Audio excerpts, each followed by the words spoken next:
Hi, boys and girls, and welcome to episode 5 of Radio Succotash. Now, you guys remember Radio Succotash? It's a conglomeration of things kind of thrown together, little bits and pieces of information, radio related, some not radio related, but hopefully you'll leave with a wonderful feeling without that corn and lima bean lousy aftertaste. So hope you all enjoy that. So, needless to say, 2023 wasn't the greatest year in the world.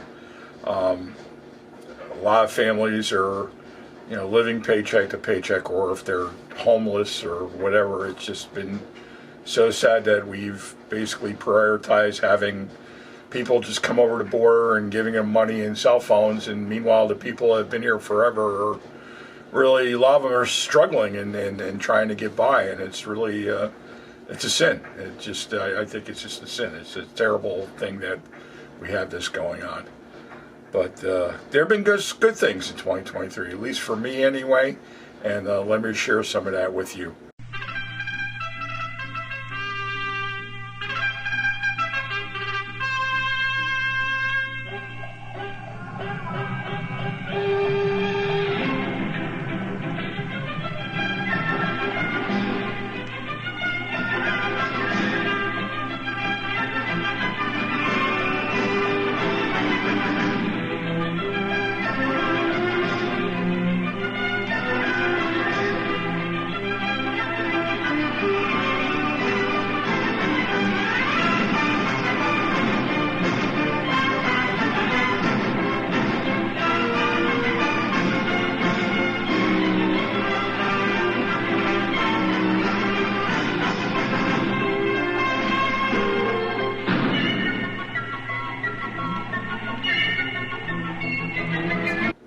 Now, as most of you know, we have two house cats now.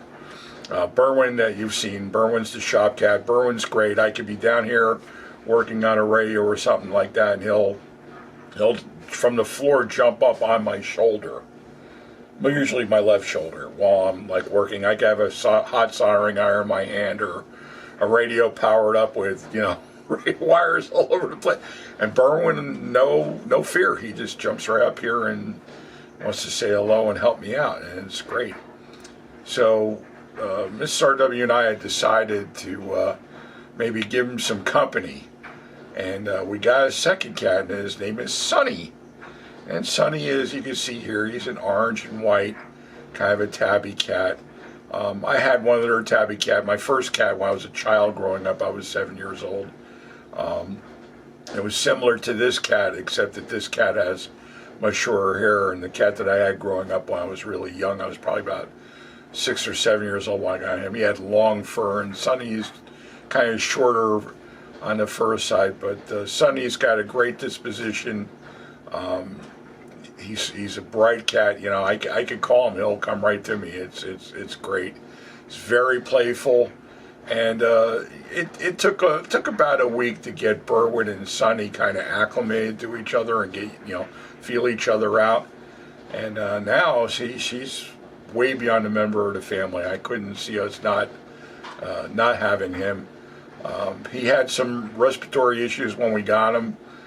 We immediately took him to a vet and spent an ungodly amount of money getting him vaccinated and checked out. And recently had to get him back to the vet. He had some problems with his stool, and we changed his diet for a little bit, and he got a vaccination, and now he seems to be in good shape. And he's just a happy 1-year-old cat now. So we got 2 cats here in Berwin and Sonny. So Sonny's just a really cool thing.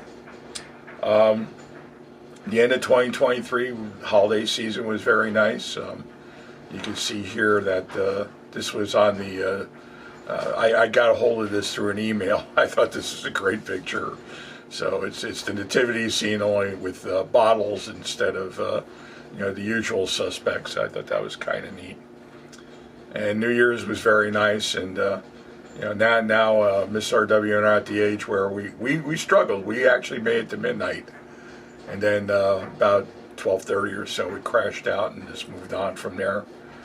But so far 2023 has been pretty good. we've actually been doing a couple of auctions with JD Auction Services, which, by the way, let me give them a plug while I'm at it. February 24th, 2024, which is a couple weeks away from now, in Jackson Township, New Jersey, at the Firehouse. What I'll do is I'll put up a link under the video, and if you want to, you can click on it. It goes to their website, and then there's a link on their website where you can click on that and get to see what's going to be in that auction, actual items.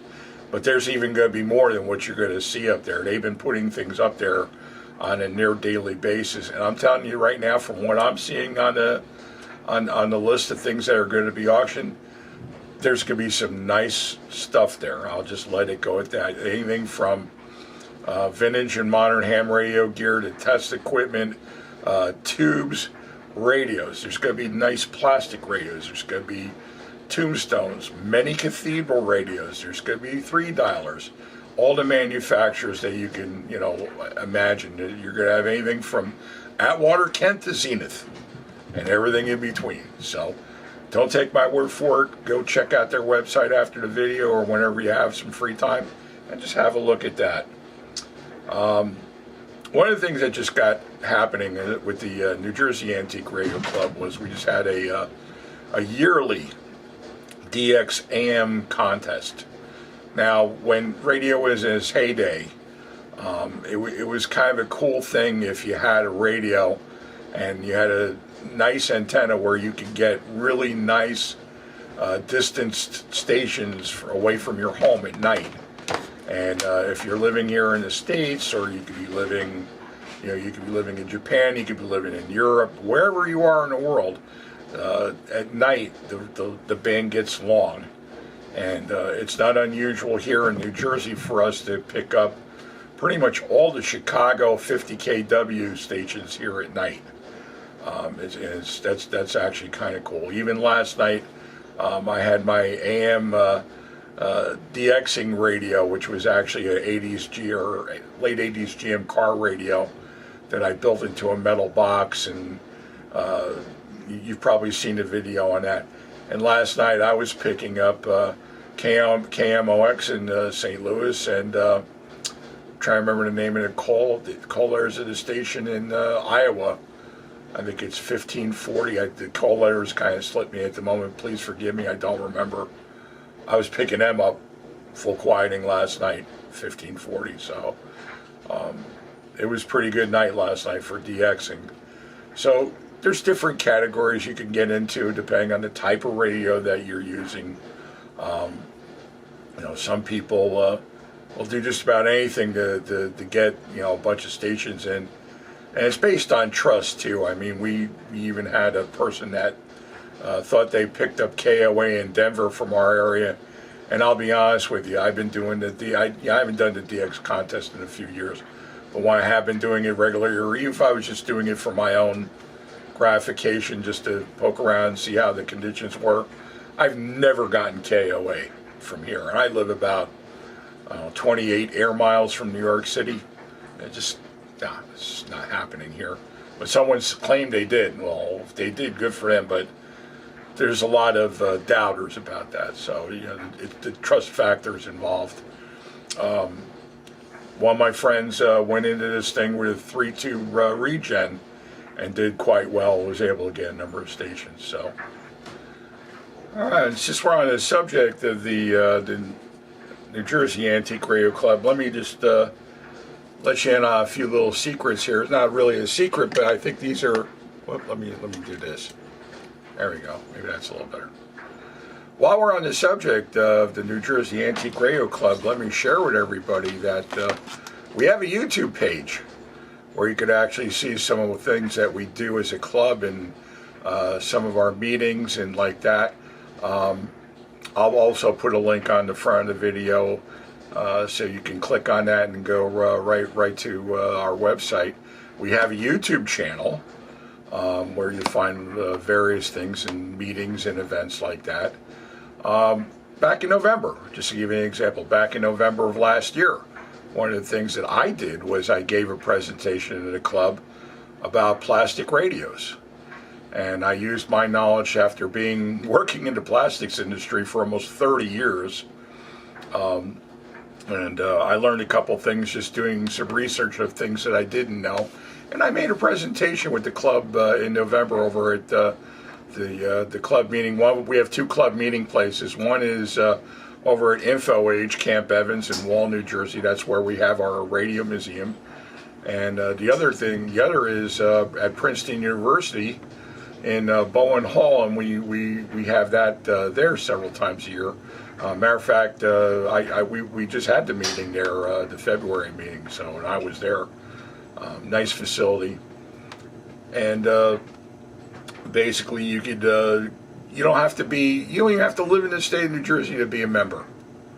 I mean, you could live in Taiwan and be a member of the New Jersey Antique Radio Club if you wanted. Look into the thing. You can see what we do. You can see some of the things that we get involved in. We also have many ham radio people within the club. We work field day, and we have a ham station within the museum that was set up by a couple of the guys a couple of years back. I think about 4 or 5 years ago, and it's a great club. So give us a look at the website. Like, again, I'll put the website on the front of the video so you can go take a look at that. Also, last but not least, I participate in some other Zoom meeting events. Some of the radio clubs across the country use Zoom to have informal meetings with their members. And I've been participating quite a bit with the New England Radio Club, or NEVIC it's called, the New England Vintage Electronics Club. That's what they call themselves. But they're more than just old radios. They do a lot of vintage electronic things, and there's some very bright and very talented people in the club. And I just participated recently, and they have a YouTube channel as well, so you can even watch their videos. But I learned something at this past meeting. This was this past Thursday night, or Wednesday night, and that was, I didn't know that, now most of you, if you're guys, I don't know how many ladies had this, but I remember as a child having an erector set.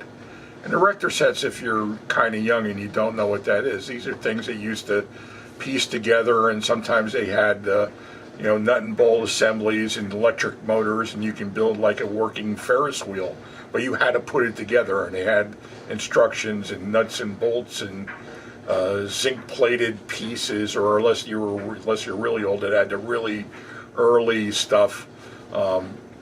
One way or the other, you can assemble stuff and make different things with it. Yes, the erector sets were actually invented by a gentleman by the name of Alfred Carlton Gilbert, or A.E. Gilbert. And here's the real interesting that I didn't know, that A.E. Gilbert also made and manufactured early radios, which I didn't know. And I think it was kind of a narrow window. I believe, my memory serves me correctly, it was only like 3 years that he made some early radios, and they were probably regens. So that was kind of interesting. I'm not going to give everything away because the presentation was done by an Illinois Antique Radio Club member, and he was very, very good, and I enjoyed it immensely. Okay, and last but not least, the next video that you're going to see here on the channel is very shortly there's going to be a repair clinic, and that's actually scheduled for February 17th. So the video should be up probably the following Sunday or Monday. So that's the 17th is a Saturday, so the following Sunday or Monday you should be able to see a video on that and what people are working on there. So hope you enjoyed that, and I hope to see you again real soon, and thank you for watching. If you haven't already, please subscribe and give it a thumbs up, and that way I get a small stipend from Google at the end of the year. A very small stipend. Thanks again. Bye-bye.